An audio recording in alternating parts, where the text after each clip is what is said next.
오늘 함께 보실 말씀은 호세아 10장 말씀입니다. 호세아 10장 9절에서 15절까지의 말씀을 같이 보도록 하겠습니다. 9절에서 15절 말씀을 한 절씩 교독하고 15절 말씀은 같이 합독하도록 하겠습니다.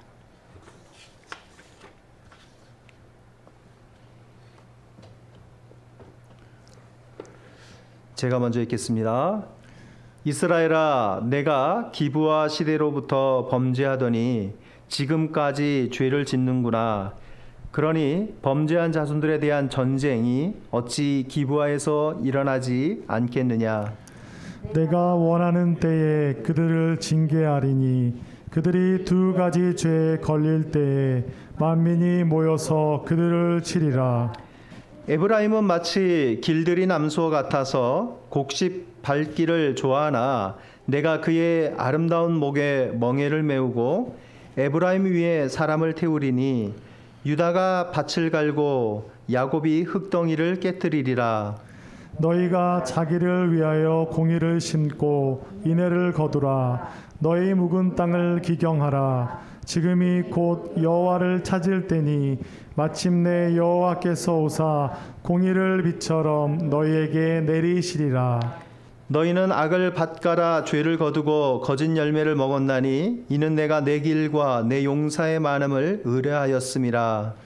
그러므로 너희 백성 중에 요란함이 일어나며 내 산성들이 다 무너지되 살만이 전쟁의 날에 베다벨을 무너뜨린 것 같이 될 것이라. 그때 어머니와 자식이 함께 부서졌도다. 함께 읽겠습니다. 너희의 큰 악으로 말미암아 베델이 이같이 너희에게 행하리니 이스라엘 왕이 새벽에 정령 망하리로다. 아멘.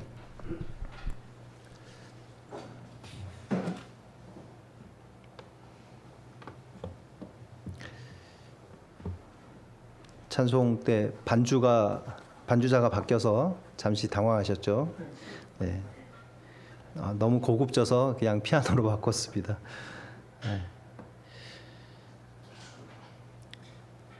네. 여러분의 삶 가운데 20대의 기억을 떠올려 보면 너무나 자유분방함 가운데 많은 경험들을 하고 또 자유롭게 돌아다녔던, 여행하고 사람들을 만나고 또 내가 하고 싶은 것들에 대한 밑그림을 그리며 살았던 그런 시절이 떠오르실 겁니다. 20대는 곱비 풀린 망아지처럼 돌아다니는 시기이기도 합니다. 누군가의 간섭과 타치를 받기를 싫어하고 내가 원하는 곳으로 가고 원하는 것을 행하고 살아갑니다. 그러나 서서히 나이 들면서 우리는 하나씩 우리의 삶 가운데 멍에를 매며 살아가게 됩니다. 땅을 이제 개간하고 또 갈아엎기 위해서는 그 말이나 또 소의 등에 이제 지우는 것이 있습니다. 굴레라는 것도 있고 멍에라는 것도 있습니다. 저도 이번에 설교를 준비하면서 좀 그 차이점을 알게 되었는데요. 이제 소에다가 이제 콧뚜레를 하고 코에다 이제 꿰고 머리를 마음대로 움직이지 못하게 그 동요 맨 것은 굴레라고 합니다. 이 굴레는 이제 죽을 때까지 그 짐승이 쓰고 있어야 되는 것입니다. 그리고 땅을 갈아엎기 위해서 이제 쟁기나 달구지를 이제 끌 때 그 말의 목에 가로 얹는 그 구부정한 나무가 멍에라고 합니다. 그러니까 멍에는 일을 할 때만 쓰는 일시적인 것이고 벗을 날이 있게 되지만 굴레는 이제 죽을 때까지 쓰고 있어야 되는 그런 것입니다. 우리에게는 사람들과 관계를 맺어가는 한 우리에게는 굴레도 있고 멍에도 있게 됩니다. 가정이라는 것은 하나님이 맺어주신 것이기 때문에 우리에게는 아름다운 구속의 굴레라고 할 수 있습니다. 부모와 자식의 관계가 있고 또 자녀와 또 또 그 밑에 자녀와의 또 관계도 있습니다. 자녀는 가정에 있어서 하나님의 아름다운 축복의 굴레이기도 합니다. 가정 가운데서는 배우자를 얼마나 기쁘게 할지를 늘 생각하고 고민하고 또 그 관계를 아름답게 형성해 가고, 자녀에 대해서는 무엇을 먹이고 무엇을 입힐지 어떻게 교육할지를 늘 고민하기도 합니다. 살아가면서 이제 직장을 갖고 일을 갖습니다. 그러면 그곳에서는 경제적인 힘을 얻기 때문에, 경제력을 갖기 때문에 먹고 사는 문제, 그리고 삶의 즐거움, 취미나 여행이나 문화나 그런 것들을 누릴 수 있는 우리에게 필요한 돈이 나오기 때문에 그것은 굴레라기보다는 멍에에 가깝습니다. 언제든 그 직장을 옮길 수 있고 또 새로운 직장을 찾아 나갈 수도 있기 때문에 변화할 수 있는 가능성이 있습니다. 메고 있다가 벗어 던질 때도 있게 된다는 것입니다. 잠시 그 멍에를 메고 있는 것은 자신의 경제력을 위해서, 경제적인 그 수입들을 위해서 자신의 자유를 제한하는 것입니다. 우리가 일을 하다 보면 우리의 사고는 처음에는 유연하지만 점점 더 딱딱해져 가는 경험을 합니다. 오랜 직장 생활을 하다 보면, 오래 그 일에 종사하다 보면 우리에게는 고정관념이나 선입견이 생기기 쉽습니다. 처음에는 모든 것을 받아들일 수 있는 열린 사고입니다. 뭐 이런 일도 발생할 수 있고 좋은 일도 발생하고 안 좋은 일도 발생할 수 있다는 것을 전제하기 때문에 어떤 상황이 닥쳐와도 내 마음에 불편함이 크게 없습니다. 그런데 조금 지나다 보면 이것은 이래야 되고 저것은 이래야 되고 이런 것들에 대한 어떤 공식화가 이루어지면서 그렇게 되지 않으면 굉장히 불편해하는, 내 안에 정형화된 규칙들이 존재합니다. 그러면서 우리는 매너리즘에 빠지고 우리 안에 사고들이 닫히게 되고 유연하지 못한 부분들이 생겨납니다. 오늘 말씀의 제목은 묵은 땅을 기경하라는 것입니다. 갈아엎으라는 것입니다. 땅이 사람들이 밟고 다니면 다닐수록 그 땅은 점점 더 딱딱해집니다. 부드러운 땅도 사람들이 밟고 다져질수록 그 땅은 나중에는 정말 곡괭이로 쳐도 뒤집어지지 않을 정도로 엄청나게 딱딱해집니다. 그러면 우리는 감히 그것을 기경할 생각을 하지 않습니다. 그것은 이제 길로서 유용한 존재를 다할 뿐이지 그것을 밭으로 갈아엎을 생각을 하지 못합니다. 만약에 그것을 밭으로 사용하고자 한다면 딱딱해지기 전에 자주 갈아엎어 줘야만 합니다. 한겨울에 눈이 내리면 처음에 한방눈이 내렸을 때 그것을 치워주는 건 조금 힘이 듭니다. 많은 힘을 들이지 않아도 그것들을 제거할 수 있습니다. 그런데 사람들이 밟고 다져지고 날씨가 추워서 얼어버리면, 녹으면서 얼어버리면 그것은 빙판이 되어 제거하기가 굉장히 힘들어지는 것을 경험합니다. 묵은 땅이 그렇습니다. 아무도 손대지 않고 밟고 다져진 그 땅은 누구도 뒤집어 엎기 힘든 그런 상황이 되어 우리가 제거하려고 한다면 엄청난 노력과 에너지와 시간이 필요할 것입니다. 땅과 마찬가지로 우리의 마음도 굳어지게 됩니다. 오랜 시간이 지나면 정형화되고 고착화되고 뒤집을 수 없는 그런 상태가 됩니다. 그 마음을 자주 갈아엎을 수 있어야 합니다. 굳기 전에 하면 좋겠지만 굳은 다음에라도 할 수 있다면 그렇게 해야 한다는 것입니다. 이스라엘은 편하게 살고 있습니다. 그 땅에 소출이 넉넉하고 풍요롭고 하니까 하나님 대신에 우상을 섬겨도 그들의 삶이 여전히 평안하다고 느끼니까 이 사람들이 거기서 생각이 굳어졌습니다. 하나님을 예배하지 않아도 내가 평안하네라고 생각하면서 그들의 사고가 굳어지고 있습니다.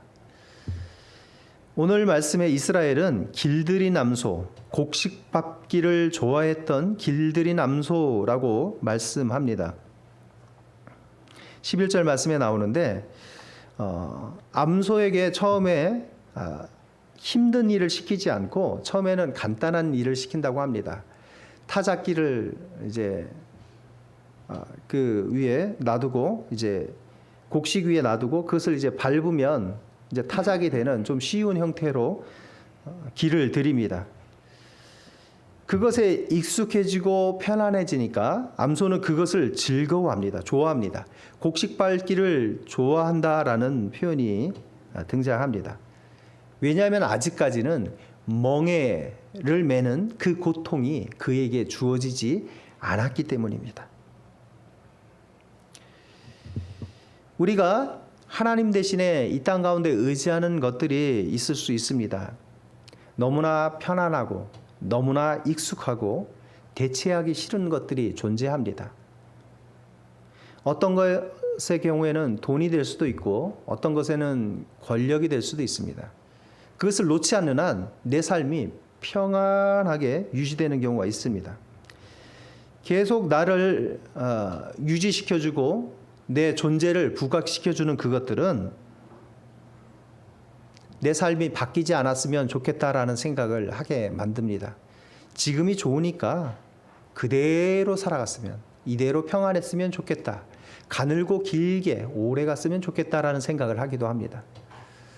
사람이 사람 안에 있는 그 야성을, 자신 안에 있는 모험 본능과 또 새로운 것을 개척하고자 하는 본능과 도전해 보고자 하는 그 모든 욕망들은 사라지고 그곳에 안주하기를 바라는 마음이 차곡차곡 쌓이면서 점점 마음이 굳어집니다.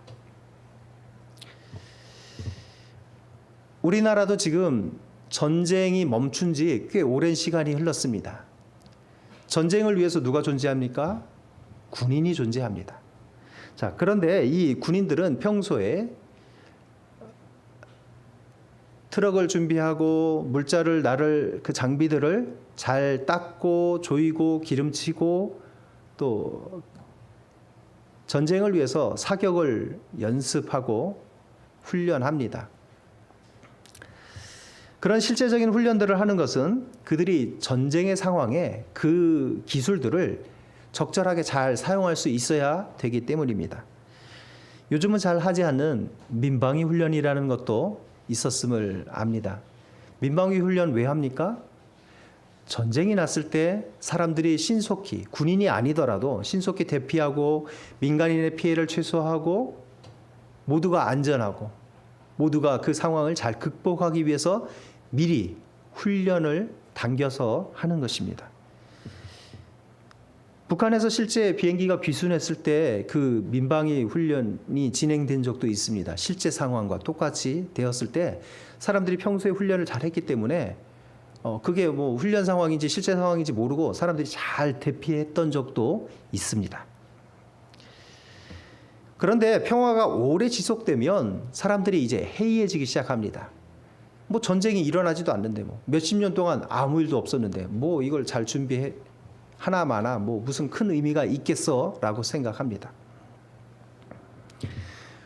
국지전과 같은 자잘한 이제 총격전이 벌어진다면 우리가 전쟁의 상황 가운데 언제나 위험해질 수 있겠구나라고 생각하겠지만 그런 것도 없이 총성도 없고 아무 일도 없는 전방에 나가 있는 사람 외에는 아무도 느끼지 않는 그런 상황이면 우리는 점점 무뎌지고 전쟁에 대해서 굳어진 마음, 어쩌면 전쟁은 일어나지 않는 것처럼 치부해버리는 그런 마음으로 굳어질 수도 있습니다.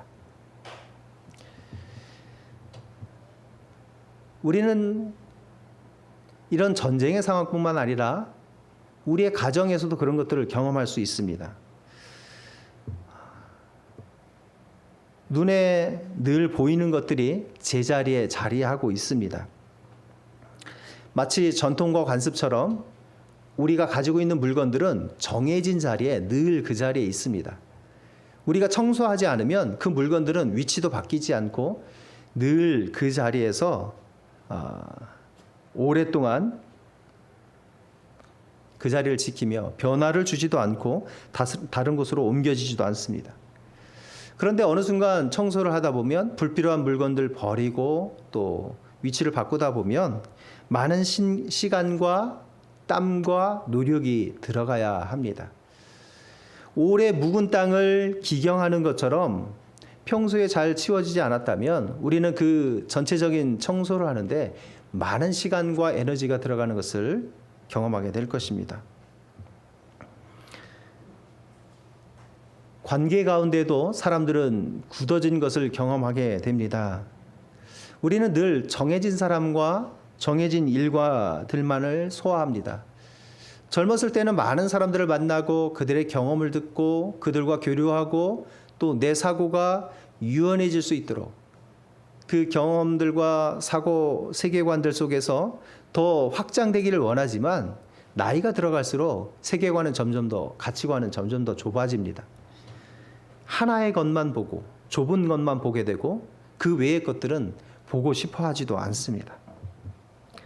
사람들을 만나는 가운데 한두 번 어떤 부탁을 하다가 거절당하면 그 사람들을 대한 그 관계의 깊이도 좁아집니다. 어차피 거절할 건데 라는 정형화된 마음이 들어옵니다. 가스라이팅이라는 것도 있습니다. 한 사람이 다른 사람의 어떤 정신세계를 지배하는 것을 이루는 용어일 텐데요.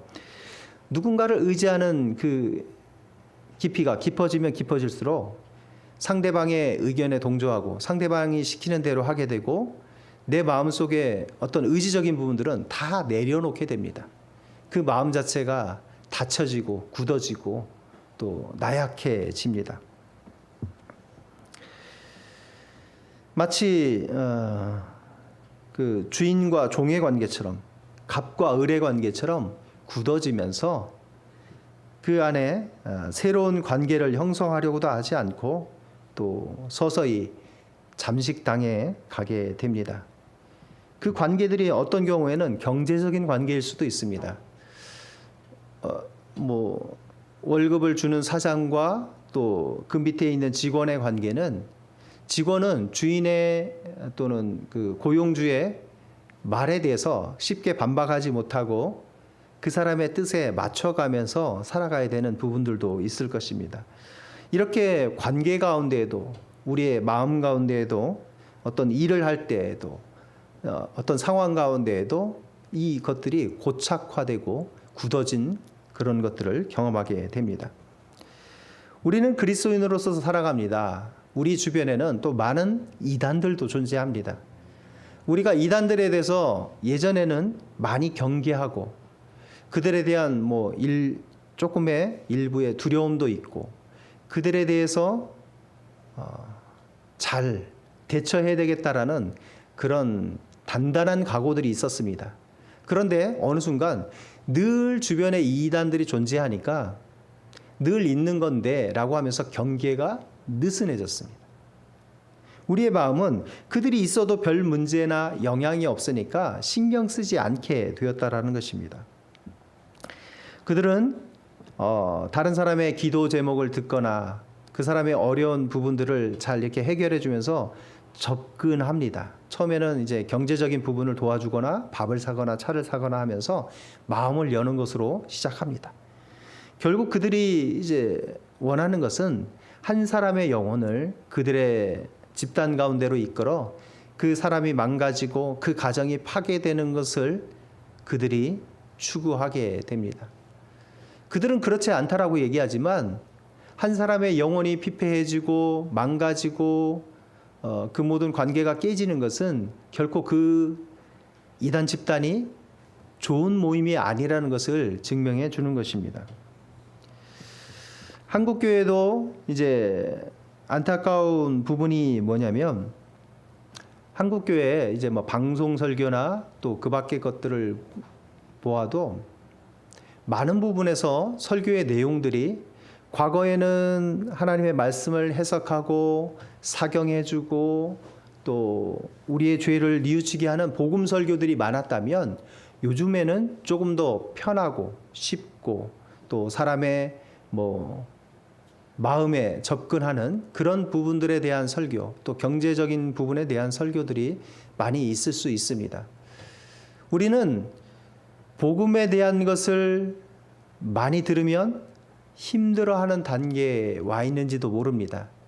너무나 쉬운 설교, 익숙한 설교에 젖어 있다 보니까 그 마음이 굳어져서 더 이상 어려운 것들을, 소화하기 힘든 것들을 받아들이기 어려운 상황으로 나아가고 있는 것처럼 보입니다.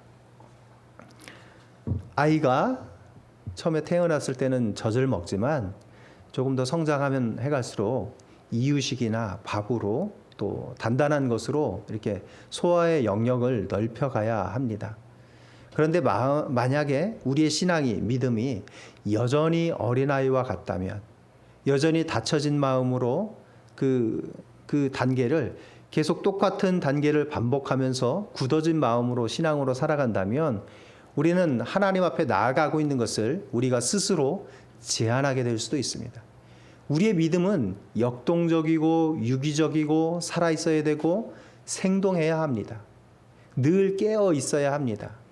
하나님에 대해서 알아가며 사람에 대해서 알아가며 또 우리 안에 연약한 부분들을 강하게 바꾸어 갈 수도 있어야 되고 또한 우리의 강한 부분들을 하나님 안에서 더 하나님께서 그 은사를 개발해 주시도록 하나님께 요청하며 살아가야 될 것입니다.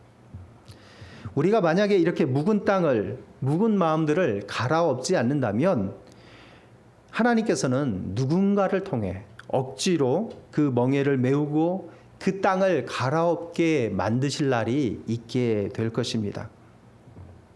멍에는 우리에게 훈련일 수도 있고 우리에게 징계일 수도 있습니다. 우리가 그것을 계속하면 우리에게는 훈련이 될 수 있지만 그것을 우리가 하지 않고 있다가 하나님께서 제3자를 들어 우리에게 그 멍에를 메고 땅을 갈아엎게 한다면 그것은 징계와 같을 수 있습니다. 자유롭게 뛰놀다가 멍에를 메는 그 소가 느껴야 될 그 고통을 우리가 느끼게 될 수도 있습니다. 그러나 잘 훈련됐다라면 그것은 우리에게 고통이 아니고 그것을 통하여 우리가 또 많은 일들을 해나갈 수 있을 것입니다. 이 밭을 가는 것은 이제 묵은 땅, 또 경작될 수 있는 아직은 경작되지 않았던 땅을 갈아엎는 것을 이야기합니다. 어떤 경우에는 다른 사람들에 대해서 이렇게 잘못 밭을 갈면 그 사람에게 고통을 줄 수도 있습니다. 이 밭을 가는 것이 좋은 방향으로 갈려야 된다는 것입니다. 성경의 표현 중에 보면 사람 등에 밭을 간다라는 표현도 나옵니다. 이 등에 밭을 간다는 표현은 그 사람에 대하여 고통을 주는 것을 의미합니다. 멀쩡한 땅에 갈아야 될 것을 다른 사람의 등에 간다는 것은 그 사람을 통해서 내가 소득을 얻고 소출을 얻는다라는 표현이 될 수 있기 때문에 굉장히 잘못된 밭갈기의 한 예라고 볼 수 있습니다. 요즘 이 말이 아마 오늘날로 이야기하자면 등골 브레이커라는 말이 될 것 같습니다. 자녀들 중에 중고등학생들 중에 유행을 따라간다고 그 부모에게 돈을 타내서 값비싼 패딩을 사고 외투를 사고 하면서 그 부모들을 힘들게 합니다. 그 부모의 등에 밭을 갈고 있습니다. 묵은 땅을 갈아엎는 그것은 어떤 갱신, 업그레이드에 비유할 수 있습니다. 컴퓨터가 보면 가끔 이제 메시지를 보냅니다. 자, 업그레이드를 해야 될 시점입니다. 그러면 그 업그레이드를 하면 뭐가 필요합니까? 시간이 필요합니다. 시간과 인내가 필요합니다. 잠시 잠깐 어떻게 시간을 들여서 하는 그 시간을 투자하지 않으면 나중에는 업그레이드 해야 될 내용들이 쌓입니다. 그러면 기능에 있어서 업그레이드 해주지 않은 것만큼 충돌하는 현상들이 생겨납니다. 컴퓨터가 정상적으로 작동하지 않습니다. 나중에는 이 컴퓨터가 한 번에 그 많은 양을 업그레이드 하려다 보면 핸드폰도 마찬가지이긴 하지만 많은 시간과 비용을 들여서 업그레이드를 해야 될, 전문가의 손을 거쳐서 업그레이드 해야 될 상황이 생겨납니다. 그때가 되기 전에 수시로 해 주어야 된다는 것입니다. 운동선수가 있으면 운동선수는 어떤 대회가 있기 전에 대회가 있는 전날에만 훈련합니까? 아니면 그 전부터 매일매일 훈련합니까? 매일매일 그 훈련을 거쳐갑니다. 수많은 땀방울을 흘리며 그의 손에 발에 굳은 살이 배겨납니다. 이 굳은 살은 굳은 땅과는 다릅니다. 굳은 땅은 아무것도 하지 않아서 굳어진 땅이지만 이 굳은 살은 수많은 땀과 노력의 열매입니다. 아무것도 하지 않는다면 우리 몸은 비만으로 인해서 또는 지방으로 인해서 그 쌓여진 지방 덩어리가 될 것입니다. 그런데 훈련한 몸은, 연습되어진 몸은 그 지방이 분해되고 우리의 몸은 근육으로 가득 차게 됩니다. 잔근육도 생겨나고 또 열심히 함으로써 그 생겨난 굳은 살은 우리의 몸이 얼마나 연단되었는지를 보여주는 증거입니다. 그 굳은 살은, 훈련을 통한 굳은 살은 우리를 머무르게 하는 것이 아니라 더 앞으로 나아가게 해줍니다.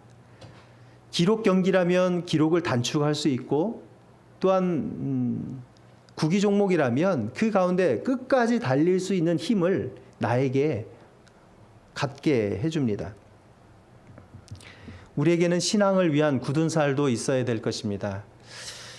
회개하기 위해서 또 기도하기 위해서 무릎을 꿇는 우리의 신앙의 선배들이 있었습니다. 지금은 우리가 의자에서 예배를 하지만 예전에는 무릎을 꿇고 철야를 하기도 했고 기도하기도 했고 새벽에 나아가기도 했습니다.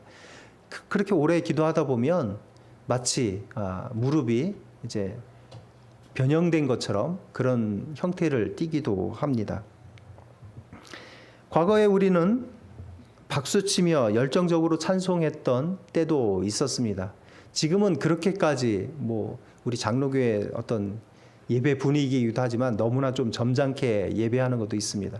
또 코로나의 상황이라 침을 튀기지 말아야 되고 비말을 퍼뜨리지 않아야 되기 때문에 조금 더 조심하는 부분도 있기는 합니다. 우리는 신앙의 잔근육들도 하나하나 발달되어 있어야 됩니다. 묵은 땅이 갈아 엎어지는 것처럼 우리의 신앙의 부분들도 깨어 있어야 된다는 것입니다. 늘 깨워 놓아야 되고 깨어 있으면 그것들은 더 예민하게 반응할 수 있습니다. 영적인 민감성도 필요하고 영적인 센스도 필요합니다. 똑같이 주어지는 상황이라도 내가 이 부분에서는 이 부분을 절제해야 되겠구나. 내가 이 부분에 있어서는 다른 사람보다 더 섬김의 자리로 나아가야 되겠구나라는 그런 생각이 들어오면 그렇게 움직이면 됩니다. 그것은 하나님이 내게 주신 마음입니다. 그것을 따라 움직이면 되고 그것을 따라 움직일 때 사람들은 반응하고 우리 안에 하나님이 넣어주신 것들을 보게 될 것입니다. 바꾸기 위해서는 우리는 생각의 전환을 필요로 하고 또 사고가 혁신적으로 바뀌어야 합니다. 패러다임의 전환이 필요합니다. 나이 드신 분들 중에는 새로운 기기나 또 새로운 어떤 것들을 익히는데 너무 많이 시간이 들고 힘드니까 이해하기도 힘드니까 아예 포기해 버리시는 분들도 많습니다. 새로운 핸드폰 기기, 문물들을 받아들이기를 힘들어합니다. 내가 얼마나 산다고 이걸 해 그냥 살지 뭐라고 생각하지만 요즘 오래 사십니다. 적응하셔야 됩니다. 바뀌어야 됩니다. 우리의 생각들을 고정된 곳에 머물게 해서는 우리가 이 시대를 살아갈 수 없습니다. 신앙도 우리의 삶도 계속되는 변화되는 환경에서 민감하게 그것에 적응하고 또 앞을 보고 나아가야 된다는 것입니다. 스티브 잡스라는 사람이 이제 회사에서 쫓겨났다가 다시 회사에 들어가면서 그 큰 기업을 이제 어떻게 이끌어 나갈지에 대해서 이제 고민하면서 사람들 앞에서 프리젠테이션을 합니다. 비전을 제시합니다. 그때 제시한 비전 중에 하나가 이겁니다. Think different. 다르게 사고하라라는 것입니다. 결국 세상을 바꾸는 사람들은 몽상가들이고 꿈을 꾸는 사람들이고 우리가 보기에는 미친 사람들이다라는 것입니다. 그 사람들이 세상을 바꾼다는 것입니다. 내가 세상을 바꾸겠어라고 말한 그 사람들의 생각이 우리가 보기에는 미친 것 같고 정말 돌아버린 사람 같지만 그 부적응자들, 반항아들, 말썽꾸러기들이 세상을 다르게 바꾸어 간다는 것입니다. 그들은 어떤 규칙이나 현상 유지에 매이지 않고 모든 사람들을 앞으로 나아가게 만드는 우리가 소위 말하는 천재들인 사람들입니다. 우리가 예수 그리스도를 믿음의 주요 또 하나님으로 영접하고 받아들입니다. 예수님도 당시에는 사람들로부터 그 당시의 기득권들, 대제사장들, 서기관들, 소위 말해서 종교적 영성이 있는 사람들로부터 외면당하신 분이 예수님이셨습니다. 예수님이 어떤 사람 취급받았습니까? 미친 사람 취급받았습니다. 성전을 헐라 내가 사흘 만에 다시 일으키리라. 물론 예수님께서는 자신의 몸을 성전에 비유하셨고 사흘 만에 부활하실 것을 미리 말씀하신 것이지만 사람들의 눈에 보기에는 미친 사람이었습니다. 성전을 46년 동안 지었고 지금도 짓고 있는데 어떻게 사흘 만에 다시 일으킨단 말입니까? 누구도 할 수 없는 그것을 한다라는 예수님의 주장은 미친 사람의 발언과 다르지 않아 보였습니다. 예수님은 그 당시의 사람들에게 파괴자로 보였습니다.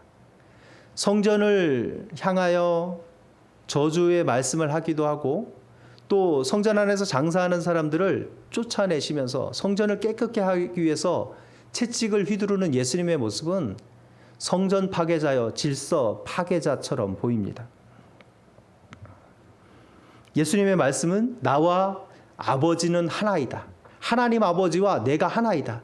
내가 신성을 가졌다라고 하는 이 예수님의 말씀은 모든 사람들과는 다른, 모든 사람들의 기준과는 다른 마치 하나의 떨어진 점처럼 아웃라이어처럼 사람들에게 비춰졌습니다. 그러나 예수님께서는 결국 세상을 바꾸는, 세상을 구원하는 그 길을 우리에게 십자가를 통해 열어주셨습니다. 자신의 하나님이심을 드러내셨습니다. 죽음을 이기고 부활하심으로써 하나님이 나를 보내셨고 내가 이 세상 가운데 하나님의 말씀을 가지고 왔으며 그 말씀을 성취하기 위해 십자가에서 죽으셨고 부활하셨다는 것을 만천하에 드러내셨습니다. 많은 사람들이 이제 그것을 믿고 구원의 길에 들어서게 되었습니다. 오늘도 우리는 기록된 말씀을 통해 그것을 믿고 하나님 앞으로 나아갑니다. 그 예수가 아니면 우리는 구원의 길을 어디에서 얻을 수 있었겠습니까? 구원의 길을 예수님이 열어놓으시지 않았다면 우리는 여전히 어둠 가운데 방황하며 이 땅 가운데 주어진 그 생명을 살다가 그냥 마감하게 될 것입니다. 오늘도 우리는 이 땅 가운데 살아가며 신앙적인 부분에서 갱신을 해야 합니다. 많은 부분에 있어서 우리는 지금 코로나의 시대가 위기의 시대이기도 하지만 기회의 시기이기도 합니다. 우리가 갱신할 수 있는, 바꾸어질 수 있는, 묵은 땅을 기경할 수 있는 이제까지 우리의 신앙과 삶을 돌아보며 무엇이 잘못되었는지 진단하고 또 회복하고 또 바꾸고 나아갈 수 있는 너무나 좋은 기회입니다. 옛날에는 예수쟁이라는 별명을 듣던 사람들이 있었습니다. 예수에 미친 사람들이 있었는데 오늘날에는 그런 사람이 존재하지 않는 것처럼 보입니다. 복음에 미쳐있는 사람이 많지 않아 보입니다. 그 열정을 가진 사람이, 야성을 가진 사람이 없어 보인다는 것입니다. 이단에 대해서도 그 사람이 이름 있는 사람이라서 추종자가 많아서 경제적인 이해관계 때문에 이단이라고 말하기를 주저하는 경우들이 너무나 많습니다. 이스라엘은 하나님 앞에서 묵은 땅을 갈아엎으라는 하나님의 말씀을 듣고 그들은 묵은 땅을 기경한 것이 아니라 기존의 좋은 땅을 갈아엎었습니다. 이것이 하나님 앞에서 잘못된 죄입니다. 이스라엘은 하나님이 주신 그 땅 가운데서 선한 땅과 옥토를 갈아버렸습니다. 멀쩡할 땅을 엎어버리고 그들이 하나님을 떠났습니다. 하나님을 떠나 우상에게로 간 그 자체가 그들은 선한 땅인 선하신 그분을 떠난 것이 옥토를 갈아버린 것과 같은 상황입니다. 이스라엘은 주를 떠나고 우상을 섬겼으며 또한 그들이 이제 갱신하지 않으니까 하나님께서는 그들에게 멍에를 씌워 수레를 끌고 밭을 갈고 썰애질하는 흙덩이를 깨뜨리는 그 일을 하게 할 것이다 라고 말씀하는 것입니다. 그들이 자발적으로 하지 않으니까 그들의 자유 가운데 해야 될 것을 하지 않으니까 억압 가운데서 해야 될 상황이 생겨난다는 것입니다. 대가를 치르고 비용과 희생이 발생하는 그 상황 가운데서 그들은 그것을 치루어야만 했습니다. 우리도 언젠가 우리의 상황 가운데 우리가 스스로 자발적으로 기경하고 묵은 땅을 갈아엎지 않는다면 하나님께서 제3자 다른 사람을 통해서 억지로 밭갈게 하실 그날이 있게 될 것입니다. 우리가 그날이 되기 전에 움직여 기경하시는 땅을 갈아엎으시는 여러분들 되시기를 축복합니다. 우리의 한 주간이 땅을 갈아엎는 한 주간이 되시기를 축복합니다. 저도 한 주간 제가 해야 될 것들 중에서 제가 해야 될 사역 가운데서 하지 않았던 것들, 뭐 교회와 관련돼서는 이제 새로운 주인이 생겼는데 새로운 주인이 이제 복도에 있는 짐들을 정리하라고 하더라고요. 저에게는 어떻게 보면 그것이 묵은 짐들이 오래된 그 자리를 지키고 있는 짐들이 제가 해야 될 기경해야 될 일인 것으로 보입니다. 한 주간 동안에 또 여러분의 삶 가운데서 가정에서 청소나 아니면 또 직장에서 내가 하고 있는 것들 중에서 오랜 동안 쓸데없이 그 자리를 지키고 있는 것들이 있다면 바꾸고 갱신하고 또 그것을 통해서 기쁨을 맛보시기를 축복합니다. 모든 변화와 변혁 또 전환, 혁신이 우리의 신앙, 우리의 직장, 우리의 가정 가운데 한 주간 있기를 축복하겠습니다. 여러분들이 그렇게 되시기를 또 축복합니다. 기도하겠습니다. 하나님, 우리가 시간과 기회가 있을 때 우리의 삶을 기경하며 하나님 앞에 살아가기를 바랍니다. 우리의 믿음이 연약하고 또 우리의 신앙이 연약할 때는 또 하나님이 우리에게 많은 것들을 맡기시지 않지만 또 우리의 신앙이 자라가며 하나님이 맡기시는 많은 것들이 있습니다. 더 많은 것들이 주어질 때 우리가 그 변화에 대응하며 또 하나님 앞에서 살아가기를 바랍니다. 우리의 모든 연약함을 버리고 하나님 앞에서 또 겸손히 그 하나님의 뜻을 분별하며 또 우리의 삶 가운데 필요한 변화를 시도하며 나아가는 믿음의 사람들 되게 하여 주시옵소서. 한 주간 동안 우리의 삶 가운데 변화가 있을 것을 기대합니다. 하나님, 각자의 삶 속에서 필요한 변화들을 보게 하여 주옵시고 그것들을 바꿀 수 있는 능력과 힘과 또 지혜를 공급하여 주시옵소서. 우리의 삶 가운데 임하시는 하나님의 은혜를 찬송하며 감사드리며 이 모든 것 예수 그리스도의 이름으로 기도합니다. 아멘.